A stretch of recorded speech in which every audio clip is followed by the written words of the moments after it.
Assalamualaikum warahmatullahi wabarakatuh. Alhamdulillahirrabbilalamin. Salawat dan salam senantiasa kita panjatkan kepada junjungan Nabi besar Muhammad SAW, keluarga, sahabat, dan seluruh para pengikut yang setia hingga akhir zaman. Saudaraku yang dimuliakan oleh Allah, salah satu yang disenangi, dicintai Allah adalah mereka yang dermawan. Manusia bicara harta, saudaraku, ada 3 poin. Harta ini dimakan habis, harta ini disimpan, belum tentu milik kita. Pertanyaannya, makan habis, dimakan habis, disimpan belum tentu, kalau tidak punya putra-putri yang soleh-soleha. Pertanyaannya adalah, lalu harta kita ini yang mana? Ternyata saudaraku, harta kita ini yang benar-benar milik kita adalah yang diberikan kepada sesama.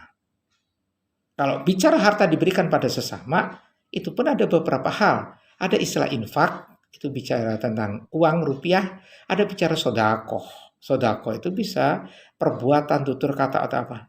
Ada lagi zakat fitrah, ada lagi zakat mal. Ini menarik saudaraku. Kenapa menarik pembahasan ini? Karena Allah tidak minta 100%. Kita hanya diminta minimal 2,5% dengan ketentuan-ketentuan yang berlaku. Khusus zakat mal itu dipastiin 2,5% dari harta kita yang senilai 85 gram emas. Jadi zakat mal ini ngitungannya setahun saudaraku. Jika harta kita selama 1 tahun minimal senilai 85 gram emas, maka wajiblah kita mengeluarkan 2,5% yang diberikan kepada 8 orang yang berhak menerimanya. Khusus zakat mal ini benar-benar unik. Yang dihitung benda-benda yang kedua. Kalau kita punya sepeda motor, yang satu tidak dihitung, 2, 3 itu baru dihitung sebagai harta yang akan diukur senilai 85 gram emas. Rumah juga begitu, yang kita tinggal enggak, tapi yang kedua, ketiga, nah itu diukur. Sehingga Allah ini begitu adilnya.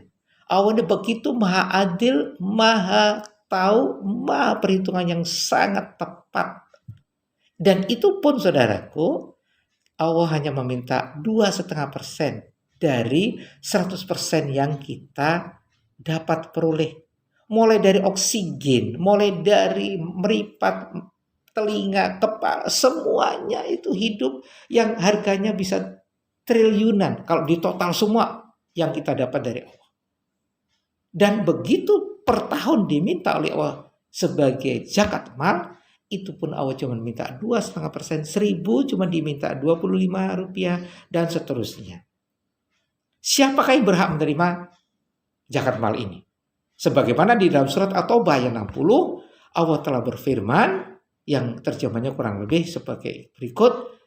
Sesungguhnya zakat-zakat itu hanyalah untuk orang-orang fakir, orang-orang miskin, amil zakat, para mu'alaf yang dibujuk hatinya, untuk memerdekakan budak, orang-orang yang terlilit hutang, untuk di jalan Allah, dan untuk mereka yang sedang dalam perjalanan. Sebagai suatu ketetapan yang diwajibkan Allah, dan Allah maha mengetahui, lagi maha bijaksana. Ayat ini jelas menggunakan kata innama yang memberi makna hasr, pembatasan. Ini menunjukkan bahwa zakat mal ini hanya diberikan untuk 8 orang, tidak boleh yang lain. Sekali lagi, zakat mal hanya bisa diberikan untuk 8 orang. Di dalam surat At-Taha ayat 60 cukup jelas. Yang pertama, orang fakir. Yang kedua, orang-orang miskin. Yang ketiga, amil zakat, panitia zakat.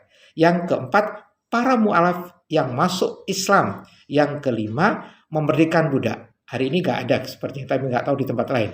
Artinya memberikan modal. Yang keenam, orang-orang yang terlilit hutang. Jadi ada orang yang terlilit hutang sehingga tidak bisa makan, itu bisa dapat zakat mal. Yang ketujuh, untuk jalan Allah, yaitu para mereka yang syahid fisabilillah, itu bisa untuk diberikan.